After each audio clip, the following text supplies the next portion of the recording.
और खबर आपको उत्तर प्रदेश के श्रावस्ती जनपद के कोना से बता दें, जहां पर उपाध्याय तालाब पर स्थित मुक्ति धाम के अंदर काटे गए हरे भरे वृक्षों का मामला अब तूल पकड़ने लगा है। नगर के तमाम व्यापारियों व हिंदू संगठनों के निशाने पर नगर अध्यक्षा गजाला चौधरी और उनके पति नसीम चौधरी व नगर के शासी अभियंता हैं। लोगों के द्वारा वर्तमान चेयरमैन व उनके पति पर पेड़ों को काटने का आरोप लगाया गया है। अब इसके जवाब में नगर की चेयरमैन गजाला चौधरी ने प्रेस कॉन्फ्रेंस करके मीडिया को बताया कि उनके और उनके पति के ऊपर लगाए गए सारे आरोप निराधार हैं। राजनीतिक द्वेष भावना से लोगों के द्वारा लगातार नगर पंचायत को निशाना बना करके विकास कार्यों को रोकने का षड्यंत्र किया जा रहा है तथा समाज के दो वर्गों को आपस में लड़ाने की कोशिश की जा रही है। गजाला चौधरी ने इसे विपक्षियों की साजिश बताई है। वहीं उनके पति नसीम चौधरी के द्वारा बताया गया है कि उन्हें खुद इस संबंध में कोई जानकारी नहीं है कि मुक्ति धाम के अंदर लगे पेड़ों को किस मकसद से और किसने कटवाया है। उन्होंने कहा कि इसकी जांच करा ली जाए, अगर चेयरमैन दोषी है तो हमें सजा दी जाए। उन्होंने कहा हमने खुद ही नगर कार्यालय को पत्र लिख करके जवाब मांगा है। गजाला चौधरी ने कहा कि चुनाव जीतने के बाद जो हमने जनता से वादा किया उसको 100% निभाने का काम किया है, लेकिन कुछ लोग जो हमसे चुनाव में हार गए थे वही लोग इस तरीके का उन्माद फैला करके नगर के विकास कार्यों को रोकने के लिए तरह तरह के षड्यंत्र कर रहे हैं। प्रेस कॉन्फ्रेंस करते हुए नगर की चेयरमैन गजाला चौधरी ने जानकारी दी है। आइए उनका पक्ष भी सुन लेते हैं।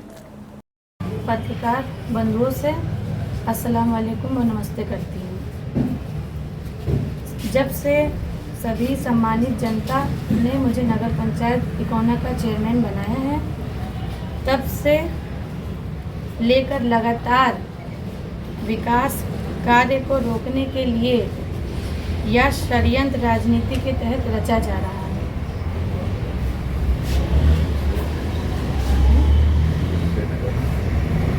जिससे नगर पंचायत इकोना अध्यक्ष की छवि खराब हो।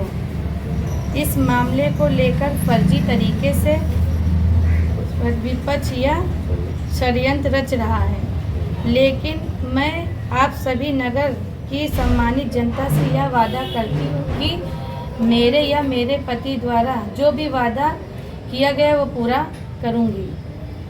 आप सभी मीडिया बंधुओं से निवेदन करती हूँ कि मीडिया द्वारा मेरी बातों को उच्च अधिकारी तक पहुँचाकर दोषी के खिलाफ जांच करवाकर नियमानुसार कार्रवाई करने की कृपा करें और पूरी जानकारी मेरे विस्तार से मेरे पति आपको बताएंगे।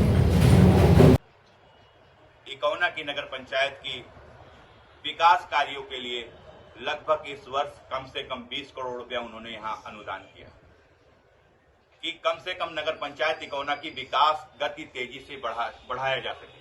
लेकिन यहां बैठे सत्ते में कुछ लोग माननीय मुख्यमंत्री जी की छवि खराब करने के लिए लगातार यह षड्यंत्र रचे जा रहे हैं और यह षड्यंत्र रच भी रहे हैं कि कैसे भी इनके विकास कार्यों को रोका जाए। तो मीडिया के माध्यम से मैं आप सभी को बताना चाहता हूं कि मेरी बात ये माननीय मुख्यमंत्री तक और यहाँ के जिलाधिकारी और यहाँ के जितने भी उच्च अधिकारी हैं, मंडल आयुक्त तक ये बात हमारी पहुंचनी चाहिए। जैसा कि 19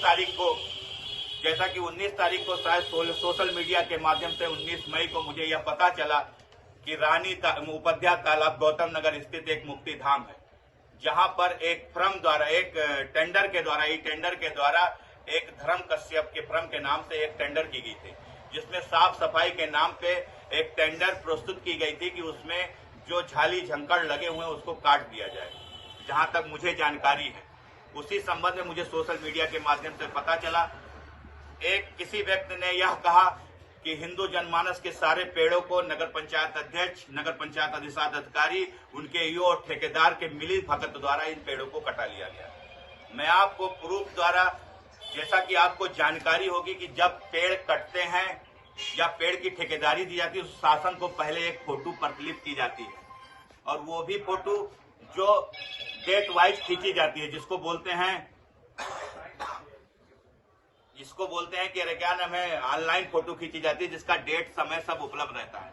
आपको इस फोटो के माध्यम से आपको इसमें लग रहा है कि जैसे नगर पंचायत अध्यक्ष, अधिशासी और फला के खिलाफ 500-600 पेड़ों का आरोप लगा हुआ है। आपको मैं ये इस फोटो की प्रतिलिपि भी अभी आपको उपलब्ध कराना चाहता हूँ। लेकिन फिर भी मैंने इस चीज को जब जानकारी मिली तो मैंने अपने अधिशास में, मतलब मेरी पत्नी नगर पंचायत अध्यक्ष ने अधिशास अधिकारी को यह पत्र लिखकर यह जानकारी दी। यह भी पत्र आपको उपलब्ध कराता हूँ। यह जानकारी जानने की कोशिश की जो मुक्ति धाम में हरे भरे पेड़ लगाए गए थे वो किसके द्वारा काटे गए और क्यों काटे गए, और इसके खिलाफ अभी तक कार्रवाई हुई कि नहीं हुई, 2 दिवसों के अंदर जानकारी दी जाए।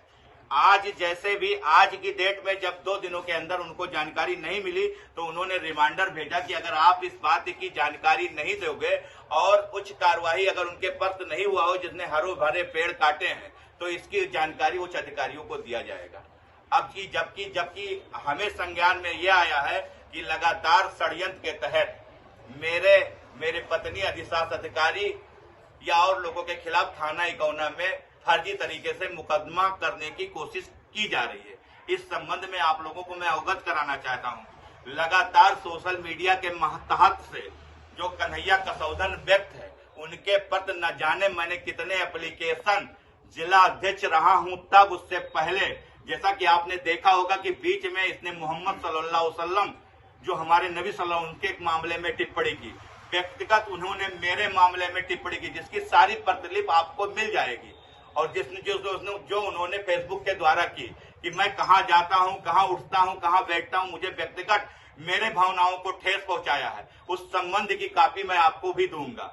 उस संबंध में लगातार मैंने उच्च अधिकारियों को, यहाँ तक के माननीय मुख्यमंत्री जी को और जितने भी उत्तर प्रदेश के पुलिस महानिरीक्षक, मंडल आयुक्त, जिलाधिकारी, एसपी महोदय को मैंने लगातार पत्र लिखा, लेकिन उसके खिलाफ अभी तक कोई कार्रवाई नहीं की गई।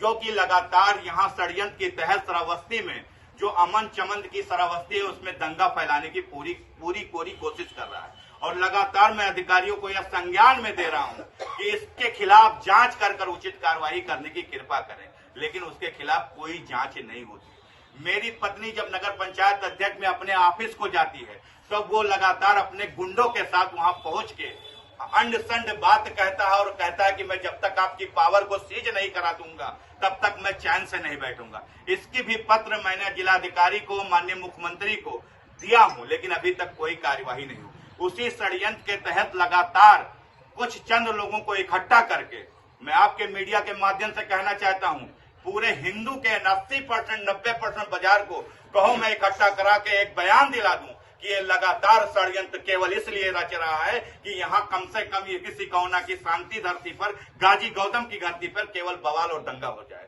लेकिन फिर भी अधिकारी कोई कान में रुई डाले हुए अभी तक सुनने के लिए तैयार नहीं। तो आपके मीडिया के माध्यम से मैं कहना चाहता हूं कि इसके खिलाफ जांच करवाइए। अधिकारियों को कम से कम social media, electronic, printing media के द्वारा अधिकारियों तक या पहुंचे, माननीय मुख्यमंत्री तक पहुंचे कि इनके खिलाफ जांच होकर उचित कार्रवाई कम से कम होने की कृपा करें। आपको जो भी चाहिए एक पत्र मैं दे दूंगा। और मैं जानना चाहता हूं, मैं पूछना चाहता हूं यहाँ के एसपी महोदय से, यहाँ के होते कि आज तक इनके खिलाफ कार्रवाई क्यों नहीं हुई। तो अभी आपने सुना कि नगर पंचायत इकौना की चेयरमैन गजाला चौधरी ने प्रेस कॉन्फ्रेंस करके मीडिया को ये जानकारी दी है कि उनके ऊपर और उनके पति के ऊपर लगाए गए सारे आरोप निराधार हैं। चेयरमैन व उनके पति का कोई भी हस्तक्षेप मुक्ति धाम के अंदर नहीं है, उनके द्वारा किसी भी पेड़ को कटवाया नहीं गया है। नसीम चौधरी का ये कहना है कि हम पेड़ लगाने वाले लोग हैं, काटने वाले कोई और होंगे। और इस संबंध में आपको बता दें कि गजाला चौधरी की तरफ से ये भी बताया गया है कि उन्होंने खुद नगर पंचायत कार्यालय को पत्र लिख करके ये जानकारी मांगी कि जो मुक्तिधाम के अंदर हरे भरे पेड़ों को कटाया गया है वो आखिरकार किसके सहमति से कटाया गया है। इस संबंध में अभी तक उनको कोई जानकारी नहीं मिली है।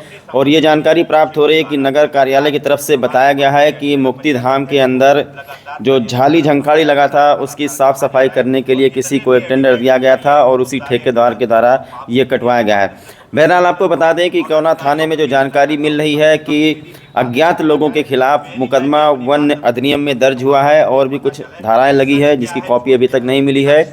तो मुकदमा दर्ज किया जा चुका है, पुलिस इसमें विवेचना करेगी, जांच करेगी, जो भी दोषी होगा उसके खिलाफ सख्त कार्रवाई होगी। लेकिन गजाला चौधरी ने अपने ऊपर लगाए गए सारे आरोपों को निराधार बताया है और ये भी बताया है कि राजनीतिक षड्यंत्र के तहत जो है नगर अध्यक्ष को बदनाम करने की कोशिश की जा रही है।